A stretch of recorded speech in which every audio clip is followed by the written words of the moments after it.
We're thrilled to be here today with Lisa Moore, author of Caught, our latest book in the City Line Book Club. And we first want to congratulate Lisa on a couple of awards that she's just been nominated for. She's now on the long list for the Scotiabank Giller Prize and on the short list for the Rogers Writers Trust. So congratulations, Lisa. Thank you, Suzanne. So we're talking to her all the way from Newfoundland on Skype, and we have a few questions from our staff here, so we'll get started. So our first question, Caught seems to be quite a bit of a departure for you from your previous novels. So tell me a bit about that.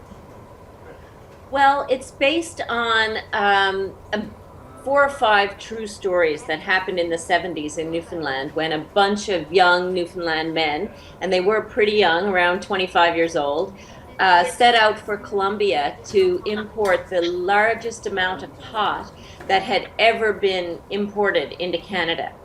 And so it was kind of an adventure story. And my previous book, February, was about the sinking of the Ocean Ranger. And it was about a woman who grieves the loss of her husband. And in that book, the plot was really structured around the way memory works and the way grief works. And so it was completely non-chronological. But Caught really is a story that has to be told chronologically because the plot of it is a driving force.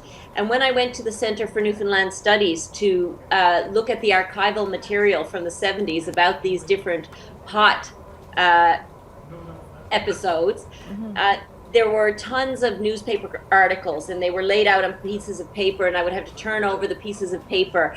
And it was so exciting to go through this heap of newspaper articles that soon I couldn't even read the whole article. I was just reading the headlines because they were all in chronological order, and, wow. and the plot was revealed as I read on, and I realized that's the way the book has to be written. That's really interesting. That's such a wealth of information that you could go through. That's really cool. So on that, actually, I was also wondering, also different from February, for example, you wrote this book from the point of view of a male character, and I was wondering what it was like to have a male protagonist, and if you found that interesting, challenging. Tell me a bit about that. Well, whenever I try to write a book, I want it to be something that is completely different than the last thing I did, because that's the thrill, that's the challenge. And I knew that it was going to be a complete challenge to climb into the skin of a 25-year-old adventurer, really, from the 70s. And that seemed like a particular kind of guy to me. And I began writing, and I just kind of started to fall in love with him as I wrote. He was charming and, has a sense of humor and just wildly brave and also full of folly, really. His actions were full of folly, and it was just completely fun to follow this guy that I was making up. And he's a charmer with the women, and I just enjoyed trying to create him.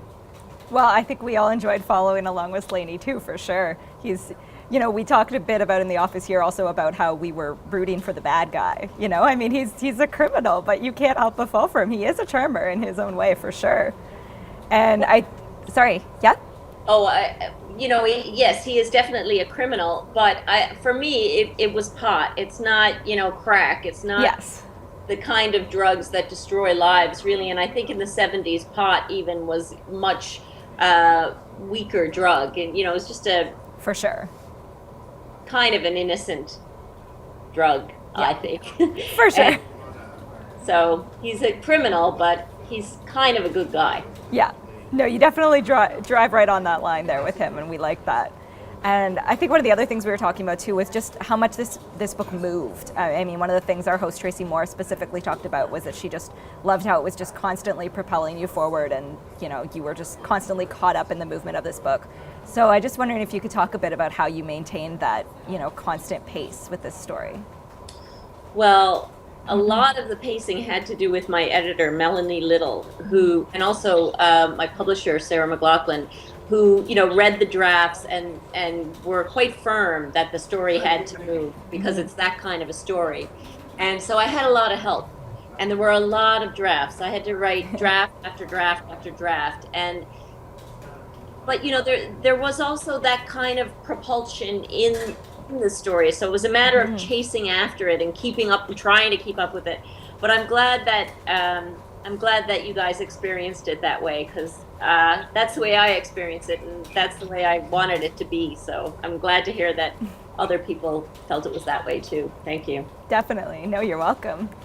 So one of the other questions we actually had from one of our staff members, Carolyn, one of our producers, she was talking about how she thought it was really interesting that you decided to not use quotation marks throughout the novel. We thought that was an interesting style choice, and we were just wondering, why did you decide to do that? Well, I'm a visual artist. I went to art school, and when I say I'm a visual artist, what I mean is I paint. I'm not a great visual artist. Just someone who likes to paint. But I find that quotation marks kind of clutter the page. Like I actually care about what the page looks like, how it's broken up. But also, when you read quotation marks in the newspaper, for example, we're given to believe that that is what a person has said verbatim, every word exactly the way they said it. And what I like about leaving out the quotation marks is that it gives control to the reader. The reader decides, is that exactly what was said? Or is that what the character was thinking? Or is that kind of what was said, and the narrator is giving us what was kind of said? And I like the idea that the reader gets to feel that out for himself or herself and decide. And I like that books are made up, half of them are made up by the reader. We all experience books in different ways, and it means that a book is a new thing in every reader's hands. And so the more control a reader has, the more their imaginations are engaged, and it means the book comes alive in new ways. Totally. No, I think that's really interesting. It definitely keeps the reader more engaged if they have to do that work themselves. And I like that in a book, so thank you. Well, and thank you. I think that's all we have for you today, Lisa. I think those were our questions.